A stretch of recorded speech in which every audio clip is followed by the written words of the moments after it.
विकासाय पापध्वान्तक्षयाय च श्रीमानाविरभूद्भूमौ रामानुजदिवाकरः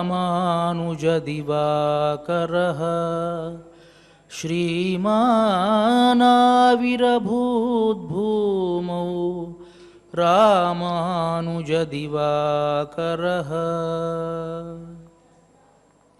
శ్రీ శ్వేతవరాహకల్ప అధినాయకుడైనటువంటి వరాహస్వామి పాదారవిందాల చింత అఖిలాండకోటి బ్రహ్మాండ నాయకుడు కలియుగ ప్రత్యక్ష దైవము అయినటువంటి శ్రీనివాసుని పాద పద్మాల వద్ద తిరుప్పావైజీయర్ అని పేరుగాంచినటువంటి భగవద్ రామానుజాచార్యుల పరంపరా ప్రాప్తమైనటువంటి శ్రీ శ్రీ శ్రీ పరమహంస పరివ్రాజకాచార్యవర్యులు ఉభయ వేదాంత ప్రవర్తకాచార్యవర్యులు అయినటువంటి తిరుమల శ్రీ పదజీయంగార్ల పవిత్ర మఠ ప్రాంగణంలో భాగవత ఆచార్యుల అనుగ్రహంతో తిరుమల తిరుపతి దేవస్థానములు శ్రీ వెంకటేశ్వర భక్తి ఛానల్ వారి సౌజన్యంతో తిరుప్పావై ఈ ధనుర్మాస వ్రతంలోకి మనం 7వ రోజులోకి అడుగుపెట్టాం. ఈ ధనుర్మాస ఉత్సవ కార్యక్రమాన్ని ప్రతిరోజు మాదిరిగానే ముందుగా భగవద్ రామానుజుల వైభవాన్ని తెలుసుకుని ప్రారంభిద్దాం. ఆత్రేయమార్యమిహ కించిద్ ఉదీరయేతి సంచోద్యతేన కథితాం అగతిత్వవాచం రామానుజే నగతిమానితి ఆవదేతి ప్రత్యాదిదేశ భగవాన్ వనాద్రినాథ. వాధూల వీరరాఘవాచార్య స్వామివారు అనుగ్రహించినటువంటి రామానుజ అతిమానుష స్తవంలోని 38వ శ్లోకాన్ని మనం చెప్పుకుంటూ ఉన్నాం. భగవద్ రామానుజుల వైభవాన్ని ఈ విధంగా తెలియజేస్తున్నారు. ఒకానొక సందర్భంలో తిరుమాలిరుమిషోలయలో వేంచేసి ఉన్నటువంటి సుందరబాహు స్వామి వద్ద కిడాంబి ఆచాన్ అనేటువంటి ఆచార్య పురుషులు సహజంగా వైష్ణవులకు ఒక నైత్యానుసంధానం ఉంటుంది. అగతిం శరణాగతం హరే కృపయా కేవలం ఆత్మసాత్కురు అని నధర్మనిష్ఠోస్మి నచాత్మవేది నభక్తిమాన్ త్వచ్చరణారవిందే అకించనో అన్యగతి శరణ్య అని చెప్పి అనుసంధానం చేస్తారు. ఓ స్వామి, నాకు ఎలాంటి సద్గుణాలు కూడా లేవు, గతి లేనటువంటి వాడిని నీవే నన్ను కాపాడాలి అనేటువంటి ఒకానొక ప్రసిద్ధమైనటువంటి స్తోత్రం అన్నమాట. దానిని వారు అనుసంధానం చేస్తూ ఉంటే అక్కడ అర్చారూపంలో ఉన్నటువంటి ఆ సుందరబాహుస్వామి అన్నట్టు కదా, ఏమయ్యా ప్రత్యక్షంగా భగవద్ రామానుజులకు శిష్యుడిగా ఉండి గతి లేనివాడిని అని అనవచ్చునా? భగవద్ రామానుజులే మీకందరికీ కూడా గతి అని అనుగ్రహించారు అని భగవద్ రామానుజుల వైభవాన్ని సాక్షాత్తు సుందరరాజస్వామి వారే సుందరబాహుస్వామి వారే తెలియజేశారు కదా అని ఆశ్చర్యాన్ని వ్యక్తం చేస్తారు ఈ వాధూల వీరరాఘవాచార్య స్వామివారు. మరి అలాంటి ఆ భగవద్ రామానుజుల పరంపరకు సంబంధించినటువంటి మహనీయులు ప్రత్యక్షంగా మనకిక్కడ వేంచేసి ఉన్నారు. ఆ పెదజీయర్ స్వామివారు, వారికి నా మనఃపూర్వక సాష్టాంగ దండ ప్రణామాలు తెలియజేసుకుంటూ కార్యక్రమాన్ని ఆరంభించవలసిందిగా ప్రార్థిస్తూ ఉన్నాను.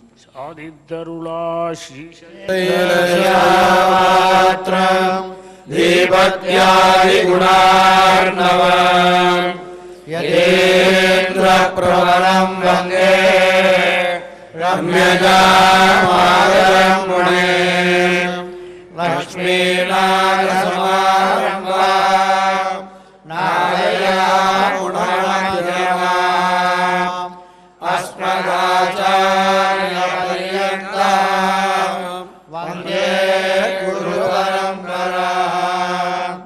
యో నిత్యమచ్యుతపదాం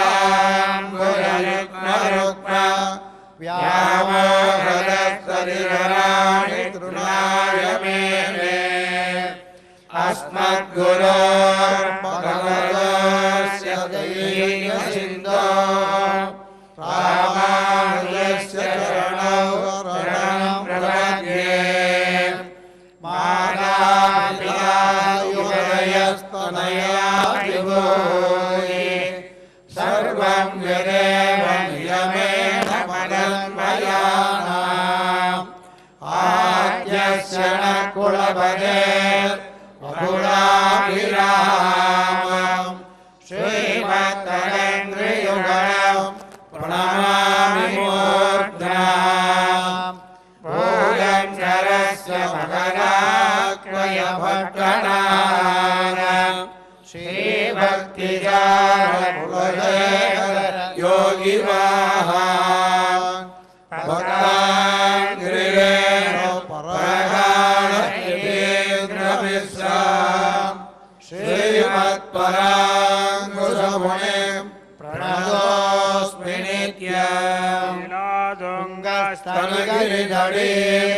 सुत्रमुद्बोध्य कृष्णम् पाराद्यं स्वं श्रुतिसरसिद्धमध्यापयन्ति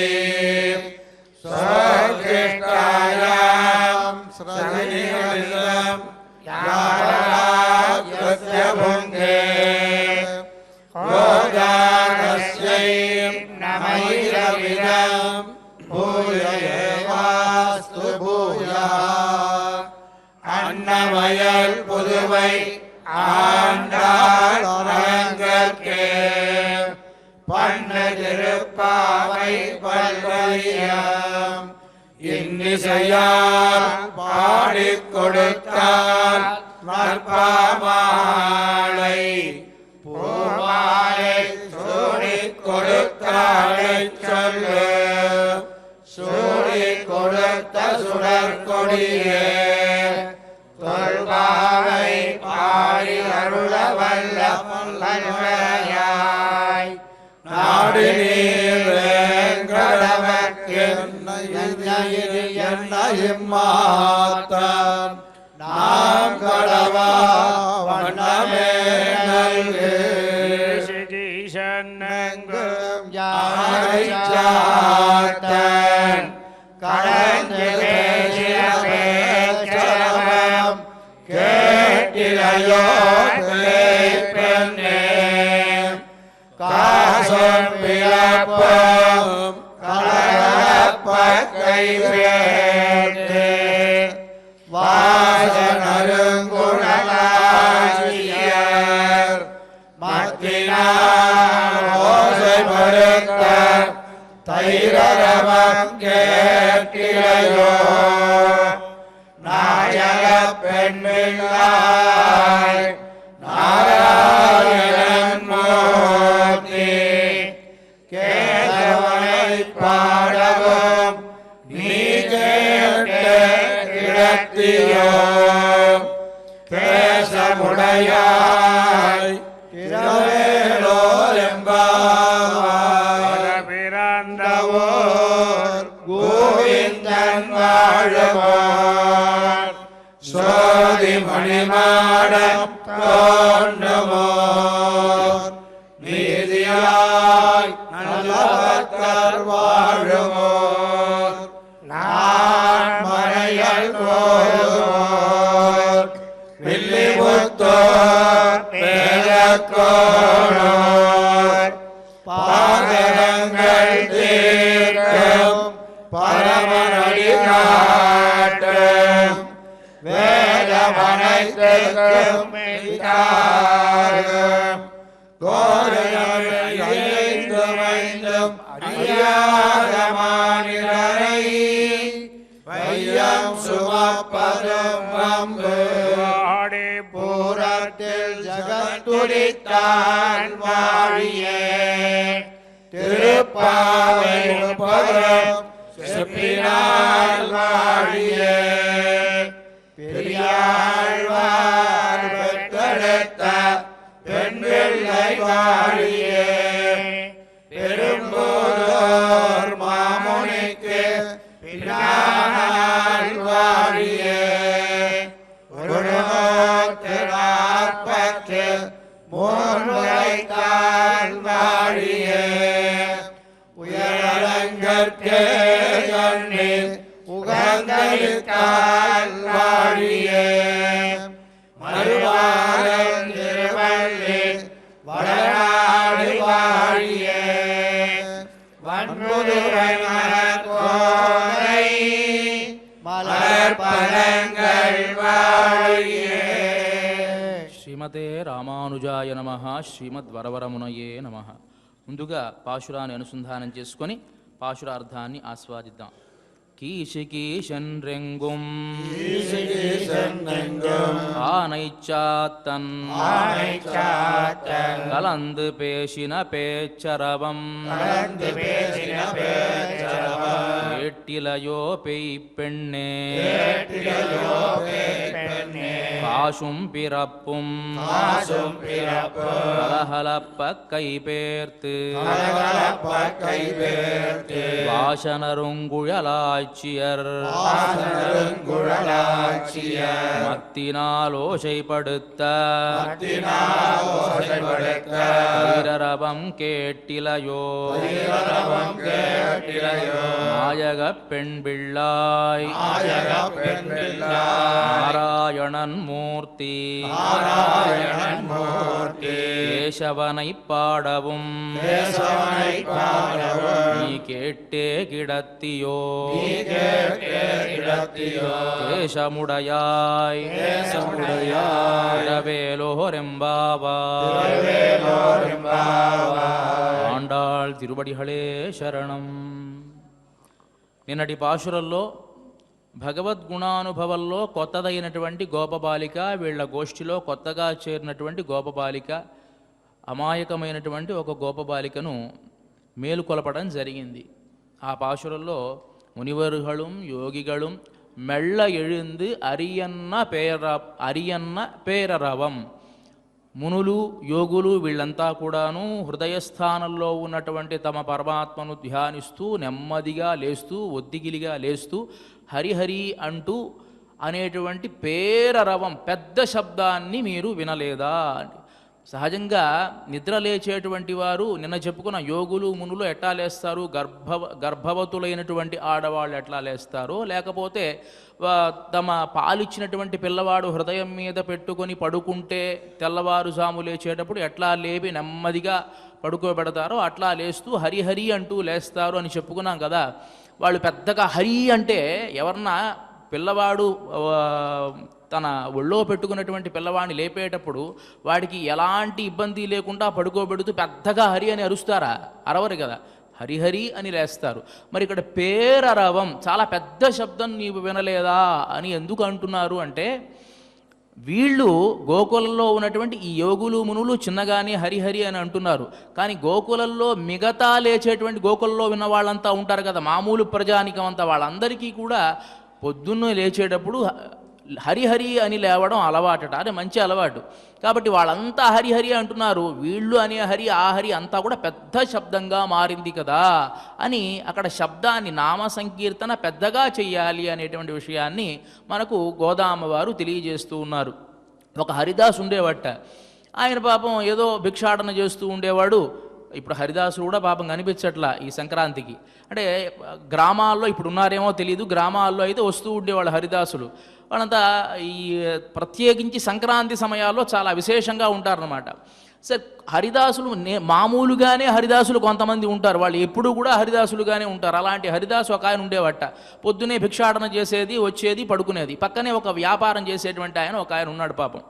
ఈయన హరిదాసుగా వెళ్ళి అంతా ఏదో కొంచెం భిక్ష సంపాదించుకునేది, వచ్చేది, చేసేది, భోజనం చేసేది, పడుకునేది. ఎప్పుడు హరినామ సంకీర్తన, హరే రామ హరే రామ రామ రామ హరే హరే, హరే కృష్ణ కృష్ణ కృష్ణ హరే అంటూనే ఉండేవాడు. ఈయన రాత్రి పగలు అంటూనే ఉండేవాడు అనమాట. అలా పడుకుంటూ ఉండేవాడు.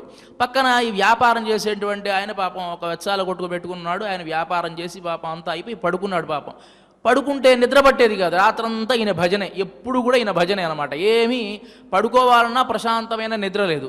ఈ నిద్ర పట్టకపోయేటప్పటికీ అప్పుడప్పుడు ఈయన కొన్ని కళ్ళు వస్తూ ఉంటాయి. వ్యాపారం చేసేవాడు కదా, ఉప్పు అంత కట్టు, కేజీ అంతా 25 రూపాయలు, ఇట్లా చెప్తూ ఉంటాడనమాట. ఆ ప్రలాపనలు ఇవన్నీ కూడా ఉంటూ ఉండేవి. సరిగ్గా నిద్ర పట్టేది కాదు. ఈ చికాకు వచ్చింది. చూశాడు ఈయన ఇట్లానే ఉన్నాడు, ఏమి చేయాలో అర్థం కాల. ఒకరోజు పిలిపించి, ఏమయ్యా రాత్రి పగలనకుండా ఎప్పుడు కూడా ఈ హరినామస్మరణ చేస్తావే, నాకు ఆ నిద్ర పట్టడం లేదు, నువ్వు ఇట్లా చేస్తే ఎట్లా అని అన్నట్ట. ఆయన అన్నాడు కదా, ఏమండి నేను పొద్దున్న ఏదో భిక్షాటన చేసి వచ్చినటువంటి ఆహారాన్ని తెచ్చుకొని ఏదో భోజనం చేసి హరినామస్మరణ చేస్తూ ఉంటాను. నువ్వు పొద్దున నుంచి రాత్రి వరకు వ్యాపారం చేస్తావు కానీ కృష్ణారామ అని అనేదే లేదు. నిన్ను చూస్తే నాకు జాలి కలుగుతూ ఉన్నది. రాత్రిపూట అప్పుడప్పుడు నిద్ర పట్టకుండా ఏదేదో స్వప్నాల్లో అప్పుడు కూడా ఈ వ్యాపార వాణిజ్యమే తప్ప కనీసం హరినామస్మరణ చేసేదే లేదు. సహజంగా నేను హరినామస్మరణ చేసేది రాముడికో కృష్ణుడికో వినిపిస్తుందని, కానీ నీకైనా వినిపించింది కదా, నువ్వన్నా తరిస్తావు, మంచిదేలే అని అంటాడు ఆయన. లేకపోతే ఒకవేళ నీకు వినపడలేదనుకో ఇంకా పెద్దగా చేయడం ప్రారంభిస్తానన్నట. వద్దురా నాయన, నువ్వు చేసేదే వినిపిస్తుంది ప్రస్తుతానికి చాలు అన్నట్టు. అంటే నామస్మరణ, జపం వేరు, నామస్మరణ వేరు. జపం చేసేది ఎలా చేయాలి అంటే దానికి ఉపాంశు శతముచ్యతే, పెదవులు గదిలిస్తూ చేస్తే ఒక నామం 100 రెట్లు ఫలితాన్ని ఇస్తుందట. అదే మానసికంగా సహస్రం మానసే ప్రోక్తం, అది కనుక మనస్సులో కనుక మననం చేస్తే 1000 రెట్లు ఫలితాన్ని ఇస్తుంది జపం. కానీ నామస్మరణ అట్లా చేయకూడదు, బిగ్గరగా చెయ్యాలి అనేటువంటిది శాస్త్రం. కాబట్టి ఆ గోకులంలో ఉండేటువంటి వాళ్ళంతా నామస్మరణ చేస్తూ ఉన్నారు కాబట్టి పేరరవం కేట్టిలయో అని చెప్పి నేను పాశురంలో తెలియజేయడం జరిగింది. ఇక ఇవాల్టి ఈ పాశురంలో లేపబోయేటువంటి గోపబాలిక ఈ సమూహానికి అంతటికీ కూడా నాయకమణి వంటిదనమాట, ఒక నాయకురాలు. నాయకుడు గనక లేకపోతే అరాచకమైపోతుందని రామాయణంలో కూడా రామచంద్రమూర్తి చెప్తాడు. నాయకుడు సరిగ్గా లేకపోతే, నాయకుడు నియమ నిబంధనతో లేకపోతే, నాయకుడు సరి అయిన సమయంలో మంత్రాంగం చేయకపోతే లోకం అరాచకమైపోతుంది. కాబట్టి జాగ్రత్తగా ఉన్నావా లేవా అని భరతుడికి అనేకమైనటువంటి రాజ సంబంధమైనటువంటి సలహాలని కూడా రామచంద్రమూర్తి ఇస్తాడు అరణ్యవాసంలో భరతుడికి. మరి ఈ గోష్ఠికంతటికి కూడా నాయకరత్నమైనటువంటిది నిన్న రాత్రంతా కూడా మనమంతా మేలుకొందాం అన్నటువంటి ఆమె ఇవాళ మారు పలుకకుండా భగవద్ అనుభవం చేస్తూ తమ ఇంటిలోనే ఉంటే ఆమెను మేలుకొలపడానికి వచ్చారు. ఇవాల్టి ఈ పాశురంలో చెప్తున్నారు. కీసి కీసి ఎన్రు ఎంగుం ఆనైచ్చాత్తం కలంతు పేషణ పేచ్చరవం కేట్టిలయో పెయ్పెన్నే. ఇక్కడ ప్రతిదానికి పక్షుల్నే చెప్తున్నారు. ఏమిటండి అంటే 2 భాషల్లో పక్షులు వస్తాయి. నిన్న భాషలో పుళ్ళుంశల మినహానని, ఇవాల్టి భాషలలో కీసిగీసి అంటే రంగమని. పక్షులకు ఉండేటువంటి లక్షణం ఏమిటి అంటే అవి ఆహార యాత్ర కోసం వెళతాయి. అంటే పక్షుల కంటే గరుత్మంతుడికి ఇంకా అంటే ఒక్కొక్క పక్షికి ఒక వైశిష్ట్యత ఉంటుంది. అంటే ఒక పావురం ఉందనుకోండి, అది పైకి ఎగిరినా కూడా కొంతమేర ఎగరగలదు, దానికి కింద దృష్టి కొంతవరకే ప్రసరిస్తుంది. ఇక కోడి కొంత పైకి ఎగరగలదు, దానికి దృష్టి కొంతవరకే ప్రసరిస్తుంది. వీటన్నిటికంటే మించినటువంటి దృష్టి గరుత్మంతుడికి ఉంటుంది అని చెప్పి సంపాతి మనకు రామాయణంలో చెప్తాడు. సంపాతి తన సుందరకాండలో వస్తుంది ఆ ప్రస్తావన. అన్ని పక్షుల కంటే కూడాను ఎక్కువ పైకి ఎగరగలిగినటువంటి పక్షి గరుడ పక్షి. దానికి కింద ఉండేటువంటి చిన్న చీమ దగ్గర నుంచి కనిపిస్తుంది. దానికి ఉండే శక్తి అలాంటిది అనమాట. ఒక్కొక్క పక్షికి ఒక్కొక్క శక్తి. ఈ పక్షులు ఏం చేస్తాయంటే కొంతమేర ఎగిరినప్పుడు కింద ఏదైనా ఆహార పదార్థాలు ఉన్నాయా అని చూసుకునేటువంటి శక్తి దానికి ఉంటుంది. అంతేకాకుండా వెళ్ళేటప్పుడు కూడా సమూహంగా వెళుతుంది, కానీ ఒక్కడిగా ఎగిరి వెళ్ళేటప్పుడు నేను చెప్పేది.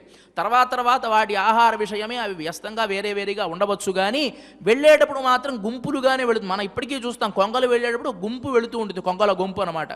ఇవన్నీ కూడా ప్రకృతిని మనం ఆస్వాదిస్తే మనకు గోదామవారు ఎంత ఆస్వాదించి ఉంటారు. రామచంద్రమూర్తి ఆయన చక్రవర్తి అయిన అరణ్యకాండలో కొన్ని సందర్భాల్లో ఆ ప్రకృతి రమణీయతను వర్ణించేటప్పుడు నగరంలో ఉన్నటువంటి అయోధ్యలో ఉన్నటువంటి రామచంద్రమూర్తికి అరణ్యాలలో ఉండేటువంటి ఇన్ని విషయాలు తెలుస్తా అని మనకు ఆశ్చర్యం కలుగుతుంది. ఈరోజు మనకు పక్షి కోకిల రావం వినిపించదు, కాకి అరుపు వినిపించదు, పిచ్చిక సకిలింపు ఏది వినిపించదు. మనం అట్లా ఉన్నాం అనమాట. అంటే ప్రకృతి రమణీయతను కూడా మనం ఆస్వాదించాలి. ఇక్కడ ప్రకృతిలో ఉండేటువంటి ఒక్కొక్క జీవికి ఉండేటువంటి వైలక్షణ్యాన్ని గుర్తు చేసుకుంటూ గోదామవారు చెబుతున్నారు కదా, కీసికీషన్ రంగు ఆన ఇచ్చాత్తం కలంది. ఆ పక్షులు ఏం చేస్తాయంటే వెళ్ళేటప్పుడు సమూహంగా వెళుతుందమ్మా. కింద ఉండేటువంటి పదార్థం ఏదైనా తెలుసుకునేటువంటి శక్తి ఆ పక్షులకు ఉంటాయి. మరి నువ్వో కేవలం భగవద్ అనుభవం నీ వరకే చేస్తూ ఉన్నావు. సమూహంగా వచ్చి కదా చేయాల్సింది మనం అనుకున్నాం. భాగవత గోష్ఠిలో కలిసినప్పుడు భగవద్ అనుభవం ఎక్కువగా ఉంటుంది.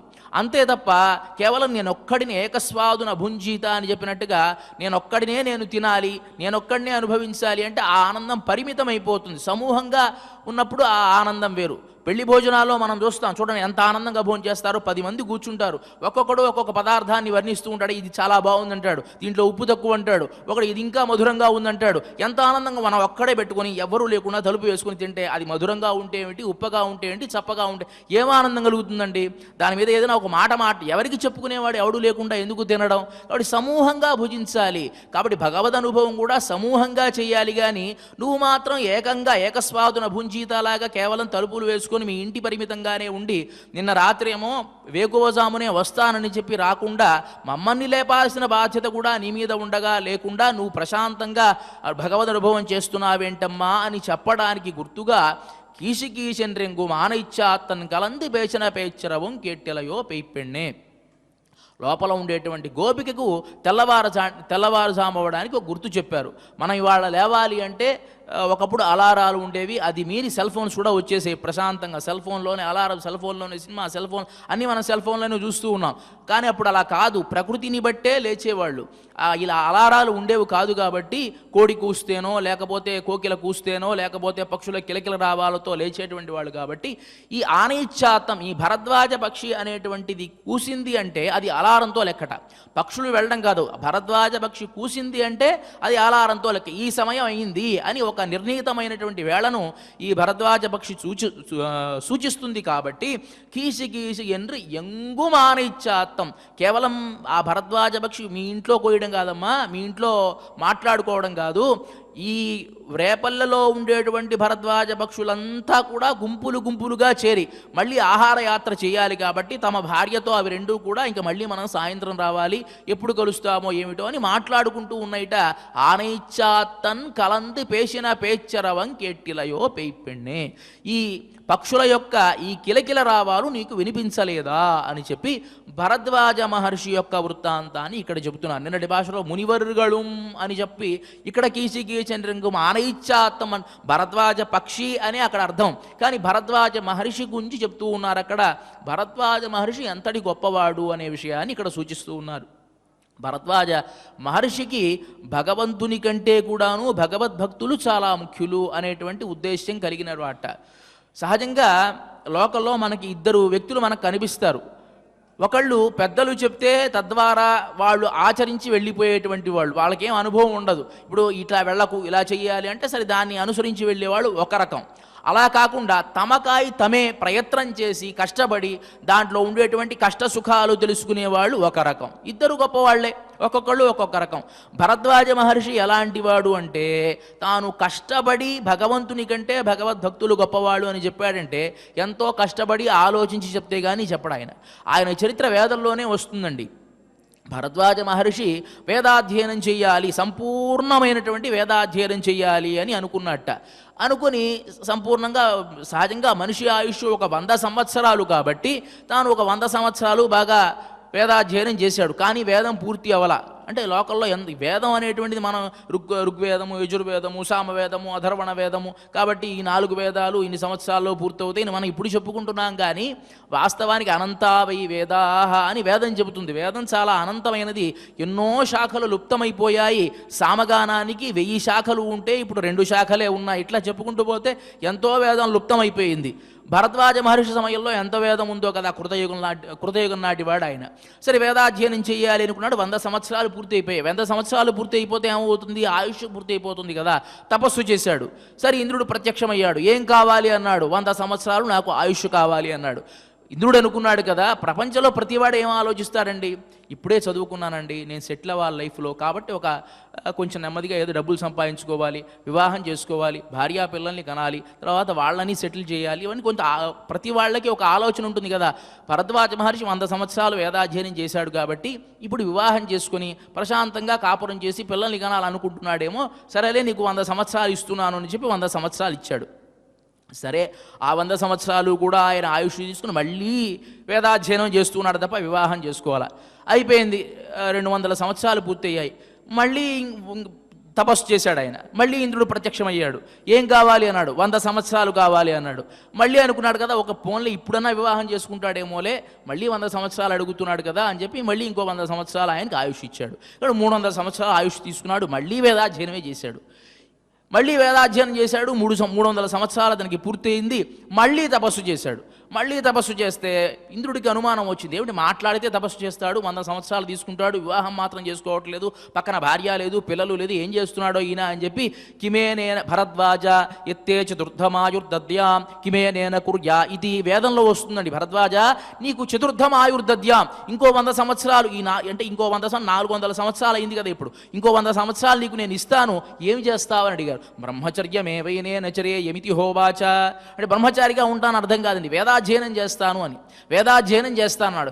ఇదేం ఆనందమయ్యా నీకు? ప్రపంచంలో ఎవడైనా ఒక వేదం చదువుకుని చక్కగా సంపాదించి ఇల్లు పిల్లలు వాకిళ్ళు సంపాదించుకోవాలని చూస్తారు, కానీ నువ్వు చూస్తే మాట్లాడితే వేదాధ్యయనం చేస్తాను, ఏం ఆనందం ఉంది నీకు దీంట్లో అని అన్నాడు. లేదు లేదు, నేను వేదాధ్యయనం చేసి తీరాల్సిందే, నాకు ఇంకో 100 సంవత్సరాలు ఇవ్వు అన్నాడు. ఇట్లా అయితే కాదు అని చెప్పి తీసుకుని వెళ్ళాడు ఆయన. తీసుకుని వెళ్ళి నెమ్మదిగా ఒక దూరంలో పెద్ద ఒక 3 కొండలు ఉన్నాయిట. ఆ కొండలు చూపించాడు. ఏమిటో చూసావు ఆ కొండలు? ఒకటి ఋగ్వేదం, ఒక యజుర్వేదం, ఒక అథర్వణ వేదం. వాస్తవానికి అయితే ఈ అథర్వణ వేదం అనేది మొదట్లో లేదండి. ఇది ఋగ్వేదంలో ఉండేటువంటి ఒక విధానం, అంటే అథర్వ రుక్కుల్లోనే ఉండేటువంటి ఒక వ్యత్యాసాన్ని అథర్వణ వేదంగా చెబుతున్నారు. కానీ వేదాస్త్రయస్త్రయీ 3 వేదాలు అన్నమాట. 3 కొండలు చూపించాడు ఆయన. చూపించి తస్తేషాకం హైకైకస్మాన్ ముష్టినాదదే అని చెప్పి దాంట్లో ఒక గుప్పెడు చూశాడు. ఓ భరద్వాజ, నువ్వు ఇప్పటి వరకు చదివినటువంటి వేదం ఏమిటో తెలుసా? ఇంత మాత్రమే, ఇంకా నువ్వు అధ్యయనం చేయాల్సింది ఈ కొండలంతా. అంటే నీకు ఎంత ఆయుష్ నేను ఇవ్వాలి? నాకే అంత ఆయుష్ లేదు, నీకంత ఆయుష్ నేను ఎక్కడ ఇవ్వగలను? నా దగ్గర 1 కోటి రూపాయలు ఉంటే నీకు కనీసం 1 లక్ష రూపాయలు ఇస్తా. నా దగ్గరే 1 కోటి రూపాయలు లేకపోతే నీకు నేను 1 లక్ష రూపాయలు అక్కడ 1 కోటి రూపాయలు అక్కడ ఇచ్చేదయ్యా. కాబట్టి నాకంత శక్తి సామర్థ్యాలు లేవు. నీకు ఇస్తూ పోతే నేను చచ్చిపోయిన తర్వాత మళ్ళీ ఇంకో ఇంద్రుడు ఇచ్చి నీకు మళ్ళీ వరం ఇవ్వాల్సిందే తప్ప ప్రయోజనం లేదు. ఈ వేదాధ్యయనం ఇంతవరకే నువ్వు సరిపెట్టుకోవాలి అని అన్నట్ట. అప్పుడు అనుకున్నాడు, అనంతావై వేదాహ, ఈ వేదములు అనేటువంటివి అనంతములైనటువంటివి అని తెలుసుకొని అప్పుడు ఆయన భగవద్భక్తుడిగా మారిపోయి భగవంతుని మీద ఎంత ప్రేమ ఉన్నదో భగవద్భక్తుల కంటే కూడా భగవద్భక్తులకి అంతకంటే ఎక్కువ శక్తి ఉన్నది అని తెలుసుకుని ఆయన మారాడు. తర్వాత అనేకమైన శాస్త్రాలు అధ్యయనం చేసిన మాకు ఒక సూత్రం ఉంది. ఏమిటంటే అల్పశ్చకాలో బహవశ్చ విఘ్నాః హంసో యథా క్షీరమివాంబు మిశ్రం అని చెప్పి ఒక శ్లోకం చెప్తారు పెద్దలు. జీవితం అనేటువంటిది చాలా స్వల్పమైనటువంటిది, చాలా తక్కువైనటువంటిది. ఈ కాలంలో మనం ఏం చేయాలి అంటే ఏదైతే సారభూతమైందో దాన్ని తెలుసుకోవాలి తప్ప మొత్తం చదువుతూ ఉంటానంటే కుదరదు. అల్పశ్చకాలో బహవశ్చ విఘ్నాః సూత్రప్రాయంగా ఆ సూత్రాన్ని తెలుసుకొని మనం సుఖంగా ఉండాలి అని చెప్పి శాస్త్రం అన్నమాట. కాబట్టి భరద్వాజ మహర్షి కూడా ఈ వేదాధ్యయనాన్ని ఇక్కడితో కట్టబెట్టి ప్రశాంతంగా వేదాంత మార్గంలోకి మళ్ళీ భగవంతుణ్ణి చక్కగా ప్రత్యక్షం చేసుకుని భగవంతుడి కంటే భగవద్భక్తులైనటువంటి వారు ఉన్నతులు అని తెలుసుకుని ఆయన అంటాడు, ఆ భరద్వాజ స్మృతిలో చెప్తాడు కదా, ఆరాధనానాం సర్వేషాం విష్ణోరారాధనం పరం తస్మాత్ పరతరం ప్రోక్తం తదీయారాధనం నృప. ఆరాధన చెయ్యాలి అంటే శ్రీమన్నారాయణుడికే చెయ్యాలి, కానీ ఆయన కంటే మించి భగవద్భక్తులైనటువంటి వాళ్ళకు గనక ఆరాధన చేస్తే మనకు ఎక్కువ ఫలితాన్ని ఇస్తుంది అని చెప్పి తాను తన సూత్రంలో చెప్పుకోవడమే కాదు, దాన్ని మనకు రామాయణంలో చూపిస్తాడండి. రామచంద్రమూర్తి అరణ్యవాసం చేసేటువంటి సందర్భంలో ఆ భరద్వాజ మహర్షి ఆశ్రమానికి వస్తే రామచంద్రమూర్తికి ఒక రకంగా ఆయన విందు చేశాడు. రామచంద్రమూర్తి వెళ్ళిపోయిన తర్వాత రామచంద్రమూర్తిని వెతుక్కుంటూ భరతుడు వస్తే భరతుడికి ఇచ్చినటువంటి విందు నభూతో నభవిష్యతి అన్నటువంటి విందు ఇచ్చాడు ఆయన. ఎంత విందో తెలుసా అండి? సంకల్పాన్ని మాత్రమే చేసి, అంటే ఎంత ఒక రోజల్లా భరతుడిని అక్కడ ఉంచాడు. భరతుడు ఎవరిని తీసుకొచ్చాడు? అయోధ్యానగరాన్నంతటినీ వెంట పెట్టుకుని తీసుకొచ్చాడు. అయోధ్యానగరాన్నంతటినీ వెంబడి పెట్టుకుని తీసుకొస్తే మీకు ఇవాళ నేను ఆతిథ్యాన్ని ఇవ్వాలి అని అనుకుంటున్నాను అన్నాడు ఆయన.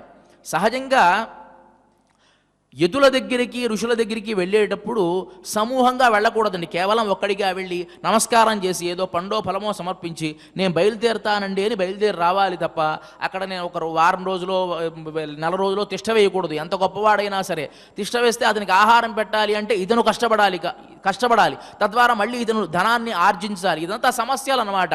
కాబట్టి భరతుడు అన్నాడు కదా, నమస్కారం పెట్టి రామచంద్రమూర్తి ఎటువైపు వెళ్ళాడో చెప్పండి, అటువైపు బయలుదేరి వెళ్ళిపోతాను నేను కూడా, మీకు ఎలాంటి ఇబ్బంది నేను కలిగించను అన్నాడు. లేదు మీరు ఆతిథ్యం స్వీకరించి వెళ్ళాల్సిందే, మీరు ఇక్కడంతా ఉండాల్సిందే అని అన్నాడు. సరే అని అన్నాడు. నేను ఒక్కడనే కాదండి వచ్చింది, చాలామంది సైన్యంతో నేను వచ్చాను, అయోధ్యానగరం అంతా నా వెంట ఉన్నది, కాబట్టి వాళ్ళకి మీరు ఆతిథ్యం ఇవ్వడం చాలా కష్టం అన్నాడు. అదెంత పని, అది పెద్ద విషయమే కాదు, మీరంతా కూడా రండి అన్నాడు. సంకల్పించాడు వరుణదేవుణ్ణి, తీర్థాన్ని జల్లాడు.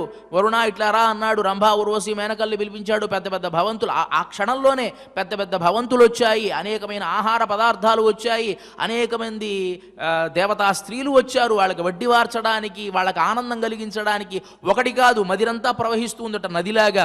అలాగే సురంతా ప్రవహిస్తోంది ఒక పక్క. ఎవరికి ఏం కావాలో దాన్ని తినవచ్చు. వాళ్ళు ఉండడానికి కూడా అకామిడేషన్ కూడా ఇబ్బంది లేకుండా ఒక్కొక్కళ్ళకి వాళ్ళకి తగినట్లుగా కొన్ని ప్రత్యేకమైనటువంటి భవంతులు. అదేవిధంగా భరతుడు ఉండడానికి ప్రత్యేకమైనటువంటి ఒక భవంతి, ఆ భవంతిలో ఒక పెద్ద సింహాసనం, ఆ సింహాసనంలో మంత్రులంతా ఉండడానికి ఒక పెద్ద రాజ్యసభ, ఇలా అంతా ఏర్పాటు చేసేసాడు ఆయన. సరే, ఇది వేరే వృత్తాంతం అనుకోండి. ఈ భరద్వాజ మహర్షి ఇచ్చిన విందు చాలా విశేషమైనటువంటిది. ఎందువల్ల ఇచ్చాడు అంటే రామచంద్రమూర్తి కంటే కూడాను భరతుడు చాలా విలక్షణమైన వాడు కాబట్టి భరతుడు ఆనందంగా ఉన్నాడా లేదా అనేది వేరే విషయం, ఆ సందర్భం వేరు. కానీ భగవద్భక్తుడు కాబట్టి ఆయనకి గొప్ప ఆతిథ్యాన్ని ఇచ్చాడు. దీన్ని గుర్తుపెట్టుకొని ఆ పరమాత్మ రామచంద్రమూర్తి, ఆహా, నా భక్తుడైనటువంటి భరతుడికి ఇంత విందు ఇచ్చాడే, ఈయనకి నేను ఏదన్నా ఇవ్వాలి కదా అని అనుకున్నట్ట రామచంద్రమూర్తి. కానీ రామావతారంలో కుదరలా, ఆ విందు ఇవ్వడానికి కుదరలా. ఏమి చేశాడు? కృష్ణావతారం వచ్చింది. కృష్ణావతారంలో ఈ భరద్వాజ మహర్షికి విందిద్దాం అనుకుంటే ఇవ్వాలంటే ఒక సందర్భం రావాలి, సందర్భం ఉండాలి కదా. ఆ అవతారంలో తాను చేయలేకపోయాడు. ఈ అవతారం వచ్చింది. ఇప్పుడు ఈయనకి ఏదైనా నేను ప్రత్యుపకారం చేయాలి. ఆయనేం అడగల. భరద్వాజ మహర్షి ఏమి, నీకు నేను మీ భక్తుడికి ఇంత చేశాను కదా కాబట్టి నాకేం ఇస్తావని ఆయన ఏం అడగల. కేవలం భగవద్భక్తులు అయినటువంటి వాడిని అర్చించాలి అనేటువంటి ఉద్దేశాన్ని పెట్టుకొనే ఆయన భరతుడికి మంచి ఆతిథ్యాన్ని ఇచ్చాడు. ఇప్పుడు దీన్ని గుర్తుపెట్టుకున్నటువంటి రామచంద్రమూర్తి కృష్ణావతారంలో ఈయనకి మంచి విందు ఇవ్వాలి అనుకున్నాడు. ఒక సందర్భం వచ్చింది. యమునా నదికి భరద్వాజ మహర్షి తన శిష్యులతో పాటు వచ్చాట. భరద్వాజ మహర్షి ఎంత ప్రాచీనమైన వాడు అంటే కృతయుగం, త్రేతాయుగంలో రామచంద్రమూర్తి, ద్వాపర యుగంలో కృష్ణ పరమాత్మను కూడా చూసినటువంటి వాడు. సరే, యమునా నదికి వచ్చాడు. స్నానం చేయాలి అంటే ఏ రేవు బాగుంటుంది? అక్కడ నది కనిపించగానే ఒక్కసారి ఎగి దూకేది కాదు. ఆ ఎక్కడ సుడిగుండాలు ఉంటాయో, ఎక్కడ మొసళ్ళు ఉంటాయో అంతా కనుక్కొని జాగ్రత్తగా దిగాలి. కాబట్టి అక్కడ ఆడుకుంటూ ఉన్నట్ట కృష్ణ పరమాత్మ వాళ్ళ చెలికాళ్లతో ఆడుకుంటూ ఉంటే నెమ్మదిగా దగ్గరికి పిలిచి ఇక్కడ ఎక్కడన్నా ప్రశాంతమైనటువంటి రేవు ఉన్నదా, అక్కడ నేను స్నానం చేయాలి అని అనుకుంటున్నాను అని అన్నట్ట. అంటే ఈ కృష్ణ పరమాత్మ దగ్గర ఉండేటువంటి కొంతమంది అల్లరి చిల్లర వాళ్ళంతా ఉంటారు కదా. అందరూ కృష్ణ పరమాత్మ లాంటి బుద్ధి కలిగిన వాడు ఉంటాడు. వాళ్ళు అన్నారు కదా, మీరు మహర్షులు కదా, మీకు దివ్య దృష్టి ఉంటుంది, అలా చూడండి అని అన్నట్ట. ఎవడన్నా అలా సమాధానం చెప్తాడా? ఇప్పుడు మన దగ్గర ఉండేటువంటి పదార్థం దివ్య దృష్టి, ప్రతిదానికి దివ్య దృష్టి ఉపయోగించకూడదు. దేనికి ఉపయోగించాలో దాని దివ్య దృష్టి అంటే అర్థం ఏమిటి? ఏదైతే భూత భవిష్యత్ వర్తమానాలు మనం తెలుసుకోలేమో దాని గురించి మనం ప్రత్యక్షం చేయాలి. కానీ ఇక్కడి నుంచి నేను బస్టాండ్కి వెళ్ళడానికి ఎట్లా అన్నదానికి నేను కళ్ళు మూసుకొని ఒకసారి యోగానికి వెళ్ళి అక్కడ పరమాత్మను ధ్యానం చేసి ఇక్కడి నుంచి నేను బాలాజీ బస్టాండ్కి వెళ్ళడానికి తెలుసుకోవాల్సిన అవసరం ఉంది. ఎవరినో ఒకరిని కనిపించిన వాళ్ళని ఏమండి బాలాజీ బస్టాండ్కి వెళ్ళడానికి దారి చెప్పండి అంటే చెప్పరు. దానికి మళ్ళీ యోగం కావాలా, దానికి తపశక్తి వృధా చేయాలా, అలా అంతా చేస్తారా? ఇక్కడ పక్కన ఉండేటువంటి ఈ పెన్నును తీసుకోవాలి అంటే ఇలా కళ్ళు మూసుకుని నా చేతిలోకి రావాలనుకోవాల్సిన అవసరంలా నెమ్మదిగా ఇలా చేతితో తీసుకుంటే దీనికి మళ్ళీ యోగమా? దానికి ఎందుకు తగలబెట్టడం ఆ శక్తిని కూడా? ఆ సమాధానం చూడండి ఎట్లా చెప్పాడు. మీకు యోగశక్తి ఉంటుంది కదా, దివ్య దృష్టి దర్శనాత్ ఋషి కదా, కాబట్టి మీరు యోగంలోనే ఎక్కడ సుడిగుండాలు ఉన్నాయో, ఎక్కడ మొసళ్ళు ఉన్నాయో తెలుసుకునేటువంటి శక్తి మీకు ఉంటుంది కాబట్టి మీరే తెలుసుకోండి అన్నాడు. అది సమాధానమా? అప్పుడు కృష్ణ పరమాత్మ ఉండి, అరే అలా సమాధానం చెప్తారా ఎవరికైనా? మహర్షులకి బుద్ధి జ్ఞానం లేదా నీకు? అలా చెప్పొచ్చా అని చెప్పి మహర్షి అని నమస్కారం పెట్టి, రండి ఇక్కడ ఈ రేవులో, ఈ ప్రశాంతమైన రేవులో మీరు స్నానం చేయండి అని చెప్పిన తర్వాత ఆయన అన్నాడు కదా, ఓ మహర్షి, మీరు గనక తప్పుగా అనుకోకపోతే నేను మీకు ఆతిథ్యాన్ని ఇవ్వాలి అని అనుకుంటున్నాను. నా దగ్గర పెద్దగా ఏమీ లేదు. ఏమున్నది అంటే ఒక సద్దన్నము, కొంచెం పాలు, ఇంత పచ్చడి ఉంది. దాన్ని మీరు ప్రశాంతంగా కడుపారా భుజించి వెళ్ళండి అని అన్నట్ట. ఏమండి, నిజంగా పరమాత్మ పిలిచి ఆయన ప్రసాదాన్ని ఇస్తానంటే ఎవడైనా కాదంటాడా చెప్పండి? అది కూడా నా దగ్గర అంత లేదు అంటే భగవద్భక్తులైనటువంటి వాళ్ళకి గనక ఎవరైనా సేవ చేస్తే వారి రుణాన్ని భగవంతుడు తీర్చుకోలేడు. నువ్వు అప్పుడు పెద్ద విందుని ఇచ్చావు భరతుడికి, కానీ అంత విందు నేను ఇవ్వలేనయ్యా. ఈ అవతారంలో అంత విందు నేను ఇవ్వలేను. ఈ అవతారమే కాదు, ఏ అవతారంలో కూడాను దానికి సాటి నేను ఇవ్వలేను. నా దగ్గర ఉన్నది ఇంత మాత్రమే అని పరమాత్మే చెప్పాడు. అంటే భగవద్భక్తులైనటువంటి వాళ్ళని జాగ్రత్తగా చూసుకోవాలి అనే ఇది భరద్వాజ మహర్షి చెప్పాడు కదా. కీసి కీసి என்று ఎంగుం ఆనైచ్చాతన్ కలంది పేషణ పేచరవం కేట్టి అంటే ఇంత అర్థం దీంట్లో ఉందండి. అంటే భరద్వాజ మహర్షి పక్షులు మాట్లాడుకుంటున్నాయి కదా అంటే భరద్వాజ మహర్షి చెప్పినటువంటి విషయం ఇది కదా. దీన్ని కూడా నువ్వు గుర్తించకుండా భగవద్ అనుభవమే చేస్తున్నావు, కానీ నీకోసం వేచి ఉండి ఇక్కడ నీకోసం ఉన్నామే మేము, మా గురించి ఆలోచిస్తూ ఉన్నావా అని చెప్పడం అన్నమాట. ఆనైచ్చాతన్ కలంది పేసిన పేచరవం పెద్ద శబ్దాన్ని వినలేదా అంటే పెద్ద శబ్దం భరద్వాజ మహర్షి యొక్క వృత్తాంతాన్ని కనుక చూసినట్లయితే ఇంత వివరంగా ఉన్నదే, అది నీకు అర్థం కావడం లేదే అని చెప్పి చమత్కారంగా చెప్పారు. పెయిపెన్నే ఓ పిచ్చి పిల్ల, ఈ మాత్రం విషయం నీకు తెలియలేదా? ఎంత ఒక్కొక్కసారి మొత్తం అధ్యయనం చేసిన వాడు కూడా ఒక్కొక్కసారి పప్పులో కాలు వేయడం అంటారు. బాగా చదువుకున్నవాడైనా సరే ఒక్కొక్కసారి అక్కడికి మర్చిపోతాడు. అది విస్మృతి అవ్వడమో లేకపోతే తెలుసుకోకపోవడమో ఏదో ఒకటి మనకు జరుగుతూ ఉన్నది. మరి అలా పిచ్చిదాని అయిపోతూ ఉన్నావే రాను భగవంతుణ్ణి చూసి భగవద్భక్తుల్ని చూడలేకపోతూ ఉన్నావా? భగవంతుడు ఎలాంటి వాడు? దివ్యమంగళ విగ్రహ విశిష్టుడైనటువంటి వాడు భగవంతుడు. వాస్తవమే, ఆయన్ని చూస్తే మళ్ళీ కళ్ళిట్లా తిప్పుకోవాలి అని కూడా అనిపించదు. ఇప్పుడు కృష్ణుడిని చూసిన వాడిని కుచేలుని చూస్తే ఎలా ఉంటుంది మీరు ఆలోచించండి. కుచేలుడు అంటే చిరిగిపోయిన బట్టలు కట్టుకొని బక్క చిక్కి ఒక చిన్న శిఖ పెట్టుకొని ఒక చిన్న జోలి కట్టుకుని వస్తాడు. వాడిని చూస్తే నమస్కారం పెట్టబుద్ధి అవుతుందా? అదే కృష్ణుడు నీలమేఘశ్యాముడు, ఒక పింఛాన్ని ధరించి ఉంటాడు, నల్లినివాడు, నవ్వుతూ ఉంటాడు, అల్లరి చేసేవాడు, ఎవరినైనా ఆ కళ్ళతోనే ఆహ్వానించేటువంటి వాడు. ఇలాంటి సౌందర్యం ఉన్నటువంటి వాడిని వీడిని పక్కన పెడితే ఎవరికి నమస్కారం పెడతాం? కృష్ణుడికే నమస్కారం పెడతాం. కానీ ఎవరికి నమస్కారం పెట్టాలని శాస్త్రం చెబుతుంది? కుచేలుడు లాంటి వాడికే పెట్టాలని చెప్తోంది. ఇదే శాస్త్రం. కాబట్టి నువ్వు ఆ భగవంతుని యొక్క సౌందర్యంలో మునిగిపోతూ ఉన్నావు. కాదు, మా విషయాన్ని నువ్వు ఆలోచించు. పెయిపెన్నే పిచ్చిదాని అయిపోతూ ఉన్నావు. పెయిపెన్నే కాశుం పిరప్పుం కలహలప్ప కైబేర్తు వాసనరుంగుడలాచియర్ మత్తినాలోజ ఇప్పడుత తైరరవం కేట్టిలయో. ఇంకో గుర్తును కూడా చెబుతున్నాం విను. ఈ రేపల్లెలో అంతా కూడాను కాశుం పిరప్పుం కలహలప్ప కైభేర్తు. రేపల్లెలో గోపికలంతా కూడా ఏం చేస్తున్నారట? వాళ్లకు వచ్చినటువంటి ఆ పెరుగుని మధించడానికి కవ్వాలు అలా పెట్టి మధిస్తూ ఉన్నారు. ఆ రేపల్లెలో అంతా కూడా మధిస్తూ ఉంటే ఆ శబ్దం ఎలా ఉన్నది అంటే వాళ్ళు కొన్ని ఆభరణాలు ధరించి ఉన్నారు. మెళ్ళో చేతికి గాజులు, మెళ్ళో ఆభరణాలు ఇలా ధరించి కవ్వాన్ని పట్టుకొని ఇలా చిలుకుతూ ఉన్నప్పుడు ఈ చేతిలో ఉన్నటువంటి గాజులు, మెళ్ళో ఉండేటువంటి వాళ్ళ జాత్యుచితమైన మంగళసూత్రాది ఆభరణాలు ఇవన్నీ కూడా కాశుం పిరప్పుం కలహలప్ప కైభేర్త్. ఈ చేతులు లాగడం వల్ల ఈ శబ్దము ఇవన్నీ కూడా కైభేర్త్ వాసనరంగుడలాచియర్ మత్తినా లోషై పడుత తైరరవం కేట్టిలయో. ఇది కాకుండా మదనం చేస్తూ ఉంటే పెరుగులో వచ్చేటువంటి ఒక శబ్దము అంటే పెరుగు శబ్దము, తమ చేతుల ద్వారా గాజుల శబ్దము, తమ మెళ్ళో ధరించేటువంటి మంగళసూత్రాది జాత్యుచితమైనటువంటి ఆభరణాల శబ్దము, అది కాకుండా వాళ్ళు చేసేటువంటి శబ్దం. ఏం చేస్తున్నారట? వాళ్ళంతా కూడాను ఎల్లప్పుడూ కూడా భగవన్నామస్మరణ చేస్తూ చిలుకుతూ ఉంటారు ఆ రేపల్లెలో. అంటే విక్రేతు కామాకిల గోపకన్య అని చెప్పి కీర్తిస్తారు లీలాశుకుల వారు. వాళ్ళు ఏది అన్నా కూడాను భగవన్నామస్మరణ చేస్తూనే చేస్తారట. ఈయన అన్నమాచార్యుడు గుమ్మని ఎడి శృతి కూడగను.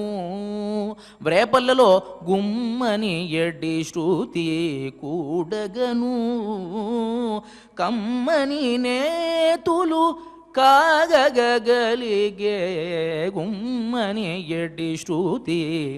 అక్కడ వాళ్ళు నేతులు కాస్తూ ఉన్నారు, అక్కడ ఒక శృతి వస్తుంది. ఇంకా ఆయన వివరిస్తాడు కదా, నీలవర్ణుడని నీరజాక్షుడని బాలును నతివలు పాడేరు పాలు బితుకుచును బాణల కాగుల.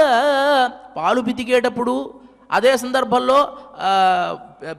పెరుగు త్రచ్చుచు ఆ పెరుగు చిలుకుచూ కూడా సోలి అలసిపోతూ కూడా భగవన్నామస్మరణ చేస్తూ వాళ్ళు చేస్తున్నారమ్మా అని చెప్పి అన్నమాచార్యుడు కీర్తిస్తాడు. నీలవర్ణుడని నీరజాక్షుడని బాలుని అతివలు పాడేరు. అలా పాడుతూనే వాళ్ళకి ఇంకా పొద్దున లేచి వాళ్ళు గోవిందేతి సదా స్నానం, గోవిందేతి సదా జప, గోవిందేతి సదా ధ్యానం, సదా గోవింద కీర్తనం అని చెప్పి మన పెద్దవాళ్ళు చెప్తూ ఉంటారు. ఇది చెయ్యాలి అని. మనం చేయకపోయినా అక్కడ గోకులంలో వాళ్ళకి ఏ జ్ఞానం ఉందండి? గోవింద అని చెప్ప నీలవర్ణుడు, నీరజాక్షుడు, అరవింద దళాయితాక్షుడు, ఆజానువైత అనుకుంటూ ఉంటూనే ఆ కృష్ణ పరమాత్మ యొక్క నామస్మరణ చేస్తూ వాళ్ళు అలసిపోయేటువంటి సందర్భంలో ఆ అలసటను తాము పోగొట్టుకుంటూ ఆ భగవన్నామస్మరణాన్ని చేస్తూనే ప్రతిక్రియ చేస్తూ ఉన్నారు. కాబట్టి ఆ శబ్దం నీకు వినపడలేదా? వాసనరుంగుళల్ ఆయిచ్యర్ మత్తినాలు. అంతేకాకుండా ఈ గోపికలు తలలు విడిపోయి ఆ చిలికేటువంటి సందర్భంలో ఒక సుగంధమైనటువంటి వాసన వ్యాపించిందట. అది ఎట్లా ఆ సుగంధం? ఆ స్వతసిద్ధంగా వచ్చినటువంటి సుగంధం, పూలో లేకపోతే ఏదో స్ప్రే కొట్టుకుంటే వచ్చింది కాదు, స్వతసిద్ధంగానే వచ్చినటువంటి సుగంధం. దీనికి చమత్కారంగా ఒక వృత్తాంతాన్ని చెబుతారు, అది మనం రేపటి రోజు చెప్పుకోవచ్చు. ఆ స్వతసిద్ధమైనటువంటి సుగంధం ఉంటుందా కేశపాశాలకు అనేదాన్ని చమత్కారంగా పెద్దలు ఇక్కడ వేరే ఐతిహ్యాన్ని కూడా చేర్చి చెబుతూ ఉంటారన్నమాట. అలా వాసనరుంగుళల్ ఆచ్యర్ మత్తినాల్ ఓషై పడుத்த తైరరవం కేట్టిలయో, ఆ శబ్దం నీకు వినిపించలేదా? అదే సందర్భంలో వాళ్ళ కేశపాశాలు విడిపోయి వచ్చేటువంటి సుగంధమైనటువంటి ఒక పరిమళం నీ ముక్కున పడడం లేదా అని చెప్తూ, నాయక పెణ్బిళ్ళ, నువ్వు నాయకరత్నము కదా, నువ్వు గనక లేకపోతే ఈ గోష్ఠికి అందం ఏదైనా ఉందా? నిలబడు, నువ్వు బయలుదేరు, నువ్వు వెళ్ళు అని చెప్పాలంటే, ఈ పని వీళ్ళకి పురమాయించాలి అంటే నాయకత్వం అనేటువంటిది ఉండాలి కదా.